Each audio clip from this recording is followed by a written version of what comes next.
नमस्कार मित्रांनो, कर्ण fan club Maharashtra राज्य चॅनलला आपलं सर स्वागत आहे. आज आपण कोंढाळपूर येथील मैदानात आलेलो आहे आणि आज आपण बकासूरची कमी पण बकासूरच्याच धावणीतील महाराज. तर आपण आज वैभव शेट्टी यांच्याशी विचारू मैदान आणि महाराजांचा पळ कसा होता सांगा. बैल अतिशय चांगला पळतोय. मैदान पण चांगलं भरलं, मोठं मैदान आहे मुळशी तालुक्यातलं आता सध्याच्याला. मैदान बी एकतर रीतसर वगैरे चालले सगळं.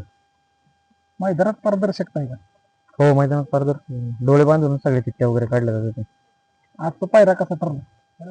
आज मामांनी आम्ही तिकडून महाराज घेतलाय, तिकडच फोन केला होता मामांनी आणि त्यांच्याच तिकडचा एक मान्य म्हणून ज्या बैलाला तिकडं ट्रिपल विदर्भ केसरीचा मान भेटलेला आहे, त्या बैलाला फोन केला होता. तो बैल जवळजवळ 2 दिवसाचा प्रवास करून आपल्याकडे पळाला आपल्या शब्दासाठी. आज महाराज आपल्या कुठल्या गटात होता? बैल पळाला 13व्या गटात पळाला, 4थ्या सेमीत कडनी पळाला. सीमेला काय निकाल लागला आपला? मेघाला राहिले. मेघा सीमे. आणि इथून पुढचा आपला प्रवास कसा असणार आहे? बैल काय गॅप नाही काढतो आपण. बरं, आपला 2 दिवस होल्ड होते का 1-8 दिवस चालला?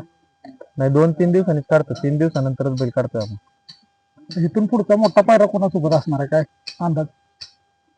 काय आता जो दिन तो दिन सगळ्यांना बैल मागून चालले जातात. कारण आता मामांचा स्वभाव तर असा आहे, मामा जिथं जे सर्वसामान्य घरातील जाईल नंदी मागतो तिथं मामा कधी वाया जाऊन देत नाही. कारण मामाने पण आम्हाला शब्द दिला होता की पुस्तकाचा जो विषय झाला होता तिथं बकासूरवर आपल्या अन्याय झाला होता, तेव्हापासून आम्ही 2 वेळा गेलो गोट्यावर. मामा म्हणले आपण इंटरव्ह्यू देऊ शकत नाही, कारण म्हणले जेव्हा आपला अपमान झाला तर आपण 1 नंबर करूनच त्याला रिप्लाय देणार. जेव्हा 1 नंबर झाला तेव्हा आमचा कॉन्टॅक्ट झाला तर ते म्हणले इंटरव्ह्यू आम्ही देऊ शकतो.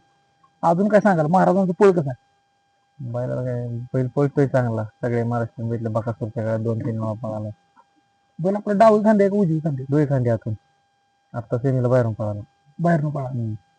ठीक आहे, तुझं नेक्स्ट पार्ट. धन्यवाद. काय रे त्या मोऱ्याच्या जागी